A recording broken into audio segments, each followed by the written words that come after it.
Praise the lord. దేవుని పరిశుద్ధ నామమునకు మహిమ కలుగునుగాక. ప్రియులరా, ఈ ఉదయకాల సమయంలో ప్రభువైన యేసుక్రీస్తు వారిని వెంబడించిన 12 మంది శిష్యులలో మరి ఒక శిష్యుడు ఫిలిప్పు అనే వ్యక్తిని గురించి మనము ధ్యానించుకుందాం. యోహాను శుభవార్త 1వ అధ్యాయము 43వ వచనం నుండి 46వ వచనం వరకు వ్రాయబడిన దేవుని వాక్యము. మరునాడు ఆయన గలిలయకు వెళ్ళగోరి ఫిలిప్పును కనుగొని నన్ను వెంబడించుమని అతనితో చెప్పెను. ఫిలిప్పు బేత్సయిదా వాడు, అనగా ఆంద్రేయ, పేతురు అని వారి పట్టణపు కాపురస్తుడు. ఫిలిప్పు నతనయేలును కనుగొని ధర్మశాస్త్రములో మోషేయు ప్రవక్తలను ఎవరిని గూర్చి వ్రాసిరో ఆయనను కనుగొంటిమి, ఆయన యోసేపు కుమారుడైన నజరేయుడగు యేసు అని అతనితో చెప్పెను. అందుకు నతనయేలు, నజరేతులో నుండి మంచిదేదైనా రాగలదా అని అతనిని అడుగగా, వచ్చి చూడుము అని ఫిలిప్పు అతనితో అనెను. దేవునికి స్తోత్రం. చాలా చక్కని సంభాషణ. ఆ సందర్భము మనము యోహాను శుభవార్త 1వ అధ్యాయంలో గమనిస్తూ ఉన్నాం. ప్రియులరా, ఈ 4 సువార్తలలో కూడా ఫిలిప్పును గూర్చి ప్రస్తావించబడిన ఎక్కువగా ఫిలిప్పు పరిచర్యలో ఇన్వాల్వ్మెంట్ యోహాను శుభవార్తలోనే మనము గమనిస్తూ ఉంటాం. ఫిలిప్పు అనగా మనకందరికీ తెలుసు, అశ్వప్రియుడు, ద లవర్ ఆఫ్ హార్సెస్, గుర్రములను ప్రేమించువాడు అని అర్థాన్ని తెలియచేస్తూ ఉంది. ఈ ఫిలిప్పు గలిలయ ప్రాంతంలో బేత్సయిదా అనే గ్రామానికి చెందినవాడు. బేత్సయిదా అనగానే మనకు వెంటనే ఒక జోడి గుర్తొస్తుంది కదా. పేతురు, ఆంద్రేయ ఆ ప్రాంతానికి చెందినవారే. అలాగే యాకోబు, యోహాను ఇదే ప్రాంతానికి చెందినవారు. ఈ ప్రాంతంలోనే మరొక వ్యక్తి ఫిలిప్పు కూడా ఉంటున్నాడు. వీరేం చేస్తారు? వీరి వృత్తి ఏమిటి అంటే చేపలు పట్టుకోవటమే. సముద్ర తీరంలో ఉండే వారందరూ కూడా చేపలు పట్టుకునే పనిలోనే ఉంటూ ఉన్నారు. మొదటిగా ఆంద్రేయ ప్రభుని వెంబడించారు. ఆంద్రేయ వెళ్ళి తన సహోదరుడైన సీమోను పేతురును ప్రభు దగ్గరకు తీసుకువచ్చారు. వాళ్ళిద్దరితో కలిసి యేసు ప్రభు వారు మరుసటి దినం, మరునాడు ఆయన గలిలయకు వెళ్ళబోతూ ఉండగా మార్గంలో ఫిలిప్పు కనిపించాడు.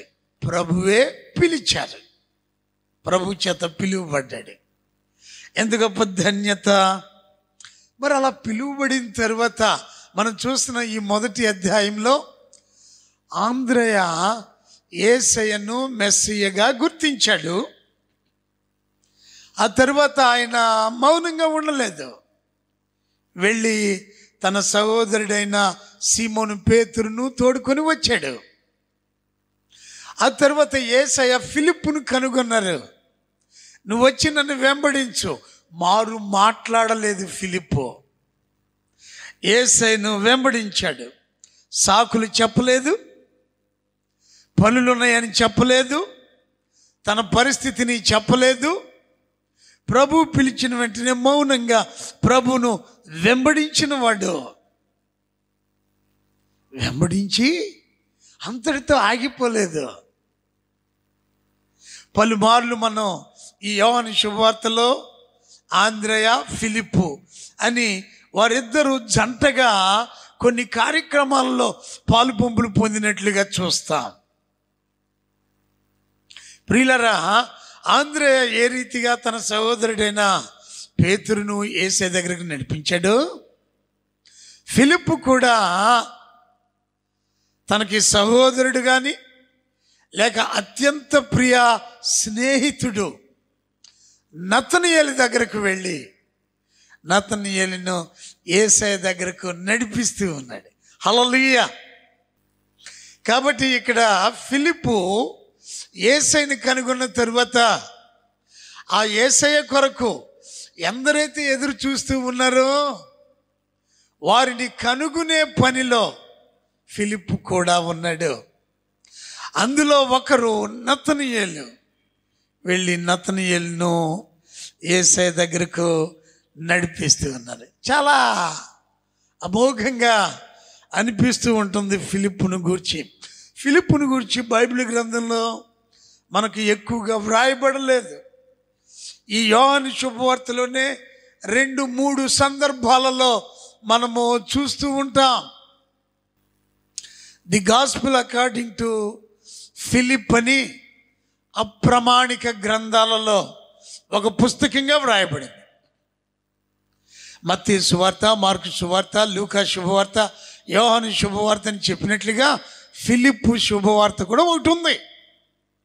అది మనకు బైబిల్లో లేదు. అది దేవుని ఆత్మచేత ప్రేరేపింపబడినది కాదు అని దానిని ప్రకటించారు. వాటిని అప్రమాణిక గ్రంథాలు అంటారు. అందులో కొన్ని గంభీరమైన విషయాలు చెప్పబడుతూ ఉంటాయి.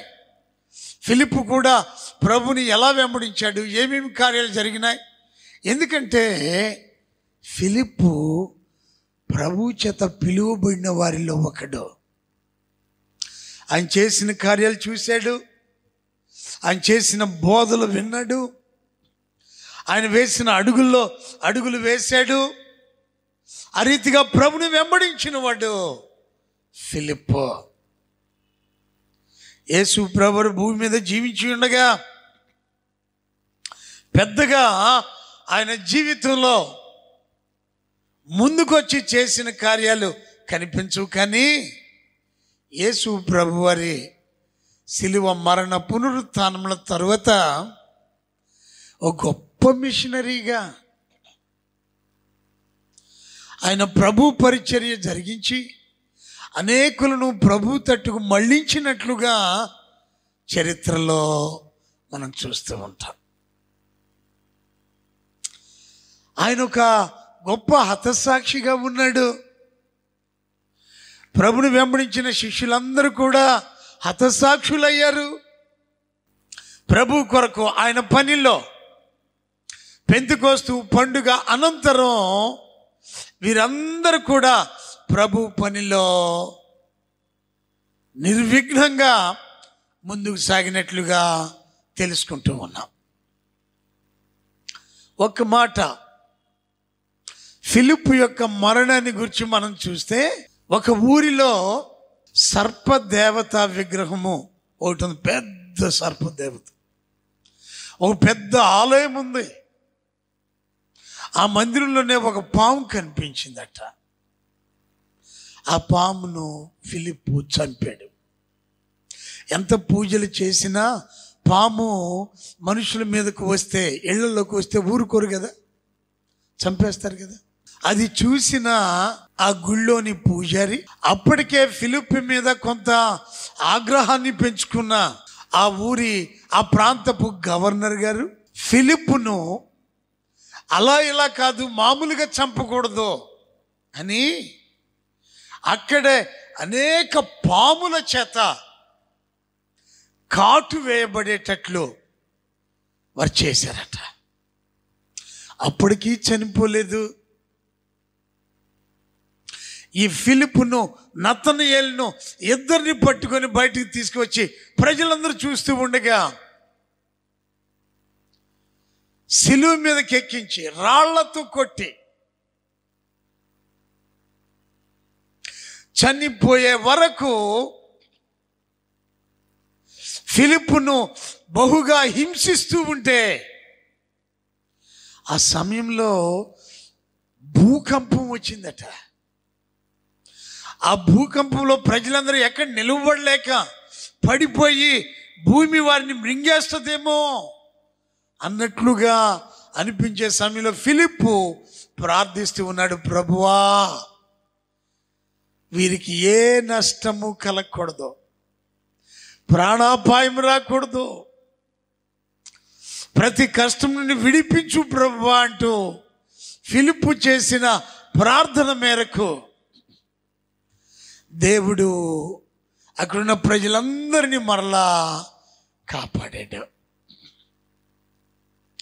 చనిపోయే వరకు రాళ్లతో కొట్టబడుతూ ఉన్న సువార్త ప్రకటిస్తూనే ఉన్నాడు ఫిలిప్పు. అక్కడ ఉన్నటువంటి ప్రజానీకంలో అధికారుల మీద ఒత్తిడి తెచ్చి వారిని శిలువ నుంచి దించండి, వారిని కాపాడండి, వారిని చంపడానికి వీల్లేదు అని గొప్పగా ఒత్తిడి చేసి శిలువ మీద నుంచి దింపబోయే సమయానికి అప్పటికే ఫిలిప్పు ప్రాణాలు కోల్పోయాడు. నతనయేలును బయటికి తీసుకువచ్చారు. ఆ తర్వాత ఆయన చరిత్ర వేరు. ప్రియా దేవుని బిడ్డలారా, ఇంత గొప్పగా పరిచర్య చేసిన వాడు ఫిలిప్పు. ప్రభువైన యేసుక్రీస్తు వారి శిలువ మరణ పునరుత్థానం తర్వాత పెంతెకొస్తు పండుగ నాడు పరిశుద్ధాత్మ దేవుని అభిషేకాన్ని పొందుకున్న మీదట ఫిలిప్పు ఏషియా మైనర్, మధ్య ఆసియా ప్రాంతంలో, ఈనాడు టర్కీ అని పిలువబడే ఆ ప్రాంతంలో సువార్త పరిచర్య చేసినట్లు చరిత్ర తెలియచేస్తూ ఉంది. అంతేకాదు ఈ ఫిలిప్పు గ్రీసు, సిరియా, పృగియా అనే ఈ పట్టణాలలో సువార్త చేశాడు అని మనం చూస్తూ ఉన్నాం.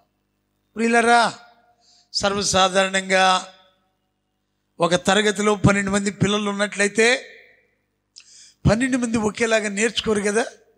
కొంతమంది వెంటనే టీచర్ చెప్పే పాఠాలను ఆకలింపు చేసుకుంటారు, అవగాహన చేసుకుంటారు, చక్కగా నేర్చుకుంటారు. అలాగే మరికొందరు కొద్దిగా ఆలస్యం అవుతుంది, మరికొందరు ఆకతాయితనంగా ఉండి శ్రద్ధ చూపకుండా పాటలేమి బుర్రకెక్కవు, ఇంకొందరు మందబుద్ధి కలిగిన వారిగా ఉంటారు. వారికి ఎన్నిసార్లు చెప్పినా నేర్చుకోవాలని ఉంటుంది, వినాలని ఆసక్తి చూపుతారు, కానీ ఏం అర్థం కాదు. అదిగో అలాంటి వ్యక్తిత్వం కలిగిన వాడు, అలాంటి స్వభావం కలిగిన వాడు, ఆ కోవకు చెందినవాడు ఫిలిప్పు. మందబుద్ధి గలవాడు, పెద్దగా అర్థం చేసుకోలేడట. లోకంలో ఈయనకేం తెలియదండి, పెచ్చోడండి అని చెప్పుకునేలా ఉండేవాడు ఫిలిప్పు. కానీ దైవ గ్రంథంలో మనం చూసినప్పుడు ఫిలిప్పు ప్రభువును మెస్సియగా కనుగొన్నవాడు. 45వ వచనంలో ఫిలిప్పు నతనయేలును కనుగొని ధర్మశాస్త్రంలో మోషేయు ప్రవక్తలను ఎవరిని గురించి వ్రాసిరో ఆయనను కనుగొంటిమి. అవ్వా, లోకంలో విషయాలు పెద్దగా అర్థం చేసుకోలేకపోతుందండి. లోక పరిస్థితులు ఏమీ అవగాహన లేవు. కానీ లోక రక్షకుని గుర్తించిన వాడు ఫిలిప్పు. వెళ్ళి నతనయేలుకి చెబుతూ ఉన్నాడు, ధర్మశాస్త్రంలో మోషే ప్రవక్తలు పాత నిబంధన గ్రంథము ఎవరిని గురించి వ్రాసారో అదిగో ఆ మెస్సియను కనుగొన్నా. ఎంత గొప్ప వ్యక్తిత్వం అండి. లోకంలో ఒక పనికిరాని వాడిగా ఉన్నప్పటికీ ప్రభు దగ్గర ఎంత ఉపయోగపడేవాడయ్యాడు. ప్రియ దేవుని బిడ్డలారా, ఇంకా మనము చూసినట్లయితే అవును, ఆయన నేర్చుకునటానికి స్లోగా ఉండేవాడు, కానీ ఆత్మలను రక్షించటానికి స్ట్రాంగ్గా ఉండేవాడు. అంత గొప్ప పర్సనాలిటీ ఫిలిప్ది. దైవజనులు కీర్తిశేషులు రెవరెండ్ డాక్టర్ ఏబి మాసిలమణయ్య గారు నడిపించు నానావా నడిసంద్రమునందేవా అనే పాట పాడుతూ అందులో ఒక చరణంలో అంటారు, ప్రపంచ నటనలలో ప్రావీణ్యమును పొంది ఫలహీనుడిన ఇప్పుడు పాటింతూ నీ మాట. ఈ లోకంలో ఎన్నో తలాంతులు ఉన్నాయి, కానీ ఉపయోగం ఏముంది? ప్రభు కొరకు జీవించాలి కదా. ఫిలిప్పుకు లోకంలో పెద్ద టాలెంట్ లేదు, ఆయన పెద్ద తలాంతులు కలిగిన వాడు కాదు, కానీ ప్రభుని గుర్తెరిగిన వాడు. ప్రభుని గుర్తెరగటమే కాదు, ప్రభు దగ్గరకు ఇతరులను నడిపించువాడు, రక్షణ మార్గమును చూపించువాడు. అందరూ ఫిలిప్పును he is very slow to learn అని అనుకుంటున్నారే, కానీ he is very strong to win the spirit, to win the soul అనే విషయం చరిత్ర చెబుతూ ఉంది. ప్రియులరా, అవును, మన జీవితాలలో దేవుడు మనకు ఏ తలాంతి ఇచ్చినా ఇవ్వకపోయినా, మనలో ఏ సామర్థ్యం ఉన్నా లేకపోయినా, ప్రభుని తెలుసుకున్న బిడ్డలుగా, రక్షకుని కనుగొన్న బిడ్డలుగా మనం చేయవలసిన పని రక్షకునికి దూరముగా ఉంటున్న వారిని రక్షకుని దగ్గరకు నడిపించటం. హల్లెలూయా! ఎంత గొప్ప దీవెన, ఎంత గొప్ప ధన్యత అది. ఫిలిప్పు ఆ రీతిగా పనిచేసిన వాడు. ఆయన నతనయేలు, ఫిలిప్పు చెప్పిన మాట, ఫిలిప్పు నతనయేలుతో ఎక్కడ వాదన పెట్టుకోలేదు. అయ్యా, ధర్మశాస్త్రము, మోషే, ప్రవక్తలు ఎవరిని గురించి చెప్పారో ఆయన్ని కనుగొన్నాం, ఆయన ఎవరో కాదు, నజరేయుడైన యేసు అని ఫిలిప్ అంటే, నతనయేలు లేఖనాలలో ప్రావీణ్యుడు. ఆయన వెంటనే అంటున్నాడు, నజరేతులో నుండి మంచిది ఏదైనా రాగలదా? ఫిలిప్ ఏం చెప్పలా, కావాలంటే వచ్చి చూసుకో, ఆయన అది చేశాడు, ఇది చేశాడు, ఇలా చెప్పాడు, ఇవేం మాట్లాడలా. ఒకే ఒక్క మాట చెప్పాడు, వచ్చి చూడు. యు కమ్ అండ్ సీ, నీకు నీవుగా వచ్చి చూడు. నతనయేలు, మనం ఇంతకాలం ఎవరి కొరకైతే వెతికామో, ఎవరి కొరకైతే కనిపెడుతూ ఉన్నామో, అదిగో ఆయన్ని నేను కనుగొన్నా, నీవు కూడా వచ్చి చూడు, నువ్వు కూడా తెలుసుకో. నతనయేలు ఆ రీతిగా ప్రభు దగ్గరకు వెళ్ళాడు. హల్లెలూయా! ప్రియా దేవుని బిడ్డలారా, ఈ ఫిలిప్పు ఒక రకంగా గ్రీకు భాష వచ్చినవాడు అని,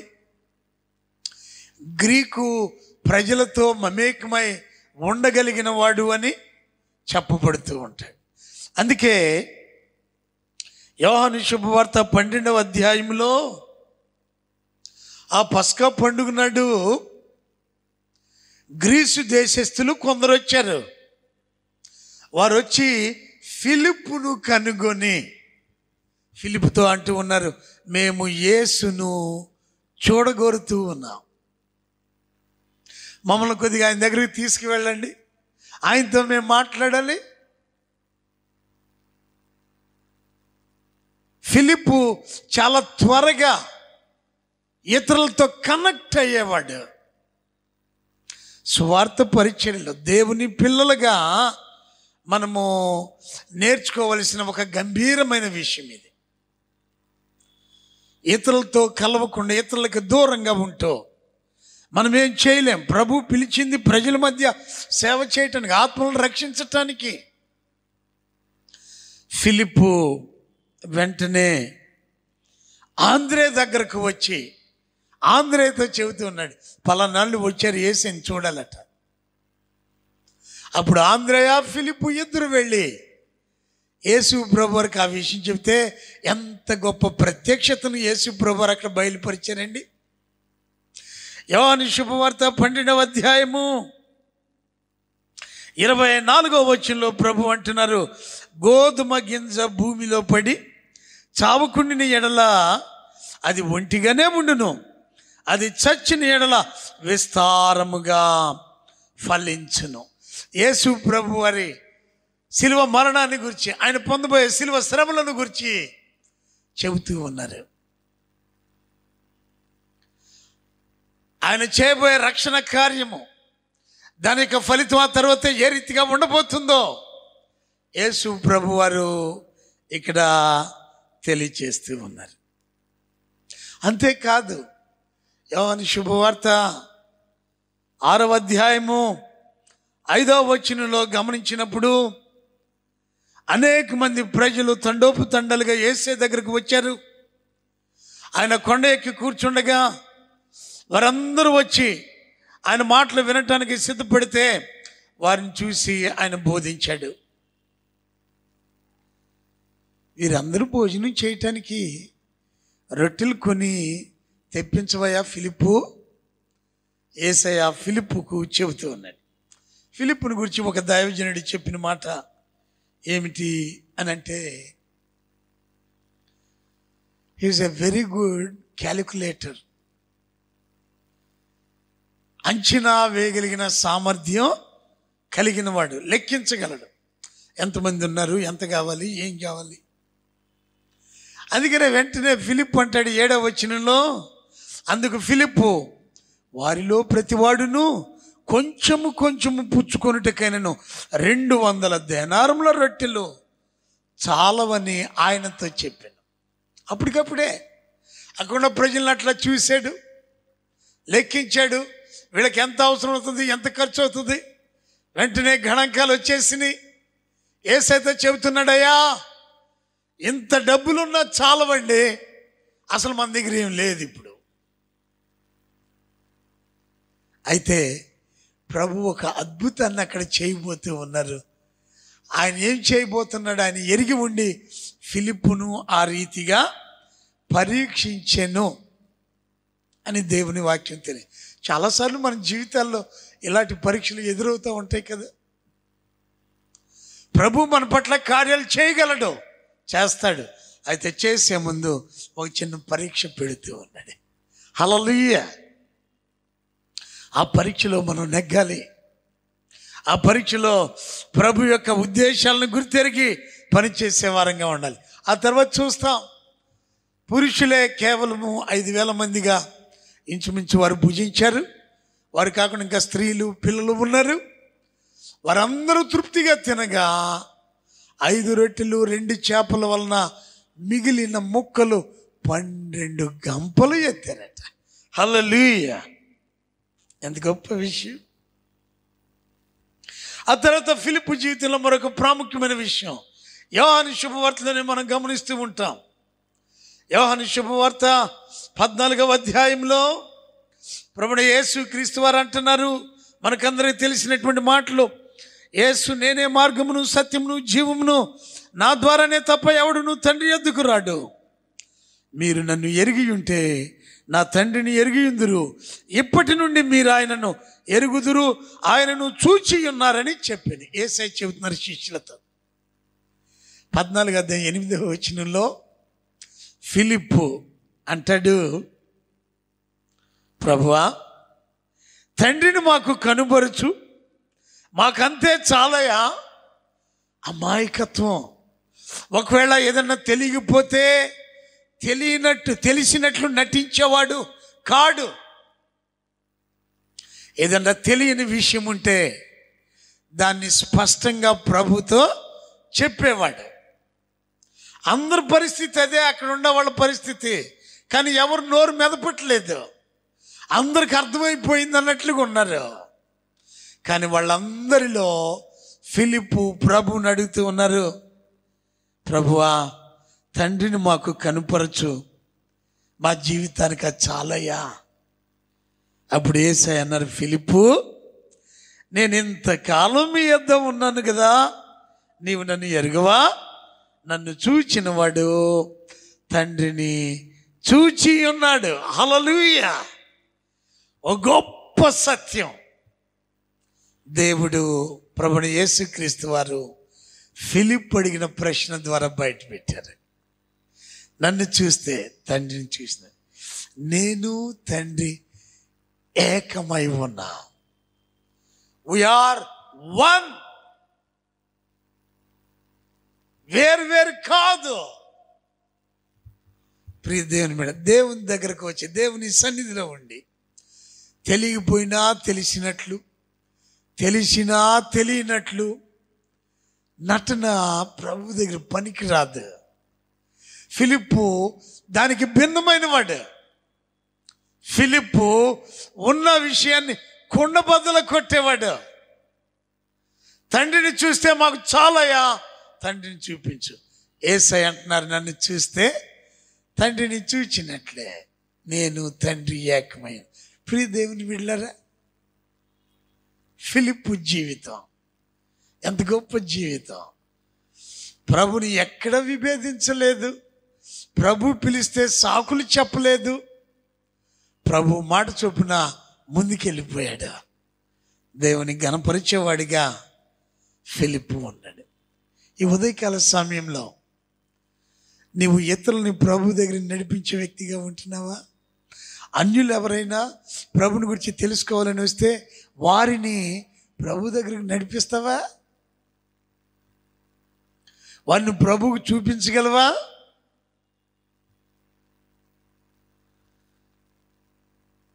నీకు అసాధారణమైన విషయాలు, అసాధ్యమైన పనులు చేయవలసి వచ్చినప్పుడు దాని గురించి ప్రభుతో చెప్పుకునే వారంగా ఉంటున్నావా? దేవుడు కొరతలను తీరుస్తాడు.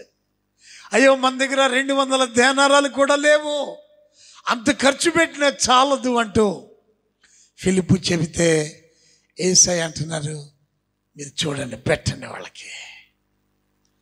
వెంటనే అక్కడ 6వ అధ్యాయంలో మనము గమనిస్తూ ఉంటాం. అక్కడ ఆంద్రేయ ఒక చిన్నవాని దగ్గర 5 రొట్టెలు 2 చిన్న చేపలు ఉన్నవి, అయినా ఇవి మాత్రం ఏమవుతీలే అని యేసయ్యతో చెబుతుంది. చూడండి, ఫిలిప్పు ఆంద్రేయ. ఎందుకంటే ఆంద్రేయ వెళ్ళి తన సహోదరుడైన పేతురుని తీసుకొచ్చాడు. ఫిలిప్పు వెళ్ళి తన ప్రాణమిత్రుడైన నతనయేలును యేసయ్య. వాళ్ళిద్దరి యాటిట్యూడ్, వాళ్ళ ఆలోచన విధానం ఒకే పందలో ఉంది. మనం తెలుసుకుంటే కాదు, మనం ఇంకొకరికి చెప్పాలి. ప్రియులరా, ఈ అంత్య దినాలలో క్రీస్తుని గురించి ఇతరులకు చెప్పేవారంగా ఉందాం. ప్రభు దగ్గరకు నడిపిద్దాం, ప్రభులో బలపరుద్దాం, ఆత్మల రక్షణ కార్యంలో ఆయన నామకి అర్థమై ముందుకు కొనసాగుదాం. God bless you. ప్రార్థించుదాం. అత్యంత కృపా కనికరములు కలిగిన దేవా, మా నమ్మదగిన తండ్రి, మా స్తుతులకు పాత్రుడా, నీకు వందనాలు. ఈ ఉదయకాలంలో మరొకసారి మీరు ప్రేమించి, మీరు ఇష్టపడి పిలుచుకున్న అన్ని శిష్యులు, అయ్యా, ఒక్కొక్కరిని గురించి మేము కొన్ని విషయాలు ధ్యానిస్తూ ఉండగా ఈ దినమున ప్రత్యేకంగా ఫిలిప్పును మా ముందుకు తీసుకొచ్చినందుకు వందనాలు ప్రభువా. ఫిలిప్పు వలె మీరు పిలిచినప్పుడు మారు మాట్లాడకుండా లోబడే స్వభావం మాకు దయచేయండి. నిన్ను కనుగొన్న మేము ఇతరులను కూడా నీ యొద్దకు నడిపించేవారుగా చేయండి. అవసరాలలో నిలువబడి నీ కార్యాలు చూసేవారంగా, నేను గణపరచువారంగా,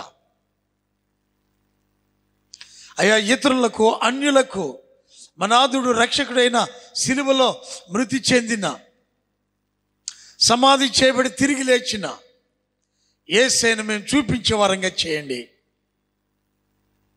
అంతేకాదు, మనాథుడిని కుమారుడు యేసయ్యలోనే నిన్ను చూచేవారంగా, అయ్యా తండ్రే కుమారుడిగా ఈ లోకానికి అరుదించాడనే సత్యం మేము గ్రహించు వారమై నీ కొరకు జీవించుటకు సహాయం చేయండి. నీ నామాన్ని ఘనపరచుటకు, నీ సువార్తను ఆత్మల భారంతో ప్రకటించుటకు, నీ కొరకు సాక్షులుగా తుది శ్వాస వరకు జీవించు వారమై ఉండుటకు సహాయం చేసి నడిపించి మీరే మహిమ పొందమని, నీ అభిషేకంతో నింపమని యేసయ్య నామములో ప్రార్థించుచున్నాము తండ్రి, ఆమేన్. తండ్రి అయిన దేవుని ప్రేమ, కుమారుడైన యేసు క్రీస్తు వారి కృప, పరిశుద్ధాత్మ దేవుని అన్యోన్య సహవాసము, సన్నిధి, సమాధానం ఆయన పాదాల దగ్గర చేరిన మనకు ఫిలిప్పు వలె ప్రభు పనిలో ముందుకు సాగు వారికి, ఆయన మాటలు వింటున్న ప్రతి ఒక్కరికి ఇప్పుడు ఎల్లప్పుడూ సదాకాలం తోడై ఉండి నడిపించునుగాక. ఆమేన్. God bless you. దేవుడు మిమ్మల్ని దీవించునుగాక.